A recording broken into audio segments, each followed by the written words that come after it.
Welcome, ladies and gentlemen, boys and girls, children of all ages. I am Sean Anderson, Most Valuable Podcast, and today I am bringing you the ALDS preview for the Boston Red Sox taking on the Cleveland Indians, a game of a 5 series. Again, if you're kind of new to baseball, ALDS is 5 games in a series, and then it goes to 7 once it goes to the ALCS and the World Series. So it will be a shorter schedule, and this is going to really come down to pitching, and it usually does for the ALDS, because if you have 3 dominant pitchers to start off right away, you can end the season, or you could end this series early and then give your team more time to, kind of heal up. But the problem in this matchup for Boston and Cleveland, well, for Cleveland really, is they are banged up with injuries. Carrasco is out, Salazar is out. Even the Red Sox are dealing with injuries as well, as Stephen Wright is going to be out for the ALDS. So I will give you keys for the Boston Red Sox on how they can win this series, and I'll give you keys for the Indians on how they can win this series. And the thing for both teams is really going to come down to the offense, because Boston did lead the AL in runs scored.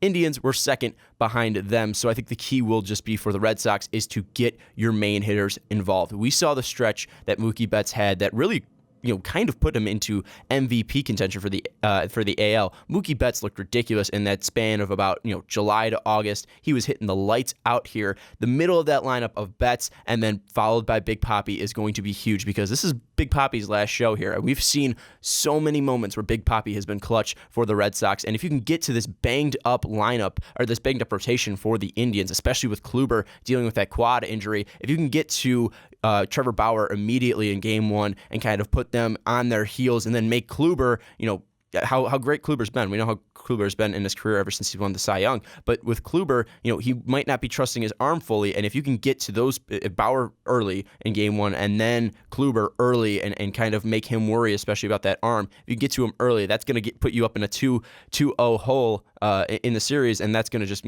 put so much pressure on the Indians to kind of push back. And the thing for the Indians is to rely on this bullpen, because again, Kluber's going to be injured. Bauer isn't the most fantastic starter here, and if you rely on that bullpen that's been very good, especially since you added Andrew Miller here, your bullpen can shut down the Red Sox. And how you're going to shut down the Red Sox is matching up lefty on lefty against David Ortiz and going righty on righty against Betts. You got to play the matchups correctly, and Terry Francona is definitely going to know how to play in Boston since he coached there or since he managed there, and obviously he's going to know how to manage teams since he's been doing it for so long and won a World Series. So I think the key for the Indians is their bullpen. If their bullpen can, if their starters can get them 5 innings each, and then their bullpen can come out and be lights out, that's going to be what wins it for the Indians. But it's going to come down to 4 games, I think. I think the Red Sox being more healthy and being able to throw out Price, even though he's not that great in the postseason, they're still going to be able to throw out Price. They're still going to be able to throw out Rick Porcello, who's been absolutely dominant. The one person that's obviously shaky is Clay Buchholz, and when he does pitch, that's going to be a problem there. And Drew Pomeranz hasn't been great since he came over to Fenway, but I definitely think he can give you at least one good game here. So I'm going to pick the Red Sox in 4. I just think that the Indians are too banged up, and how the Red Sox can put up points, and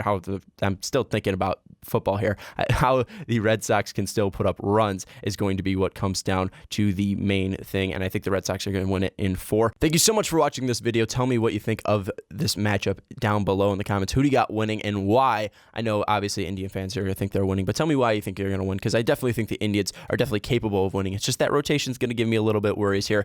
Red Sox fans, tell me why you think you're going to win. Obviously, I brought up some points, but I'm not bringing them all up. You know your team better than I know your team, so tell us in the comments down below. Also, in the description, you can find my Twitter. You can find Most Valuable Pod's Twitter. You can look just right here. You can find all of our social medias there if you do want to talk to us in different ways. But that's going to wrap up this video. If you did like this one, don't forget to hit like. If you want to subscribe and see more of the playoff videos we are putting out, subscribe down below. That's going to wrap this up. I will see you in the next video.